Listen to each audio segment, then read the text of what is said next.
Hi folks, Frank Connors again, reading today from Stones and Stories.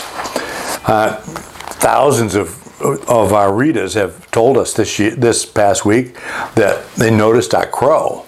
We call him Joe the Crow, and we like him, Silas and I like him, because every time you ask him a question, boom, he nods yes. Yeah.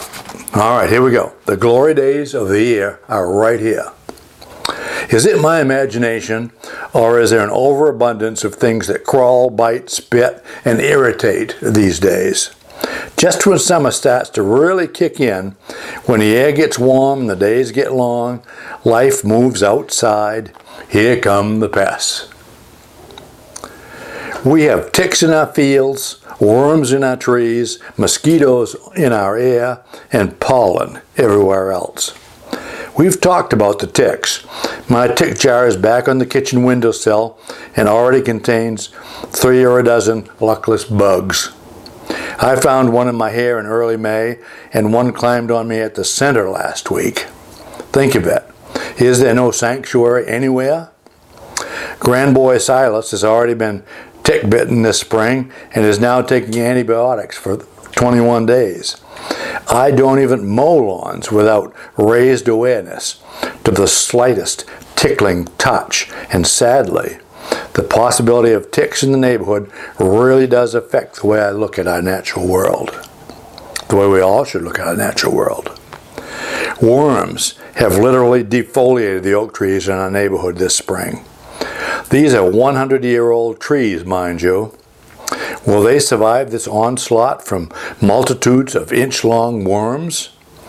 Botanists call them brown-tail mothworms, I'm told, and yes, the trees will survive if, and that's a big if, the worms move on in another season or two. They crawl on everything. When standing under the trees, I can hear them chewing, and little black pellets of worm poop drop from above with the regularity of a light rain. They make me crazy. 3 weeks ago, I started collecting worms in a gallon bucket filled with maybe a quart of water and just a touch of gasoline. I just scoop them off leaves, off my truck, off my steps, off my house, off my shoulders, using an old spoon. I don't want even to touch them. The gas makes them twist and scream little worm screams when they hit the water, and it guarantees that they don't crawl out of my bucket.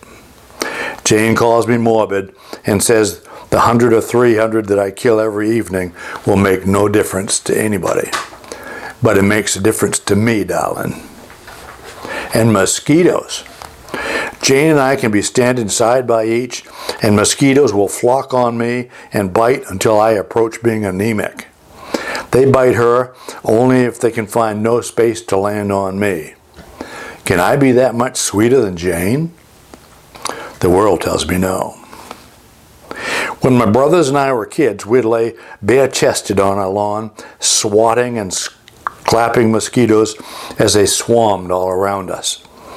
We'd collect the carcasses in a cup on our chest, each trying to collect more than the other, and I'd almost always win.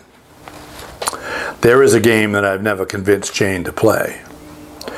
One of the stories of my Vietnam days comes to mind. Did you know that if a mosquito has bitten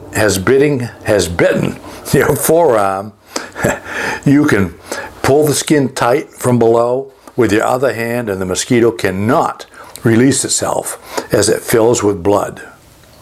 It will literally fill until it loses its ability to fly. Well, think of a squad of GIs sitting on the side of a trail, feeding the mosquitoes while they await their orders. One guy traps a mosquito on his forearm, tells his buddy, and the whole squad gets excited. Folks, do not try this at home. The buddy takes out his M16, loads and locks one round, and points it at the mosquito. Blam! A shot rings out. If his aim was true, the buddy has taken the life of yet another mosquito with a flash of his weapon. If the GI hosting the mosquito happens to move, or his buddy on the trigger flinches, there's yet another paratrooper getting orders for a Purple Heart. I turned in my M16 many years ago and long ago dismissed the urge to be careless with a rifle. But I have to admit to you folks, I still occasionally trap a mosquito on my arm and smile as the thing realizes it will never escape. Lastly, I'm one of those folks who seems to be immune to pollen dusts. I just am. Everyone catches a break sooner or later. But this past spring, the pollen was crazy. I could see it blowing off pines at a rate that could be confused with smoke. Jane is bothered and just chooses to stay indoors on certain days. So, with summer among us, folks, the glory days of the year are here. We all try to get outside more to work, to play, and to just enjoy. But we all need to turn an eye toward the pests that surround us and stay vigilant, lest we fall prey. And remember, fall is just a mere 90 days away. Thanks for listening, folks.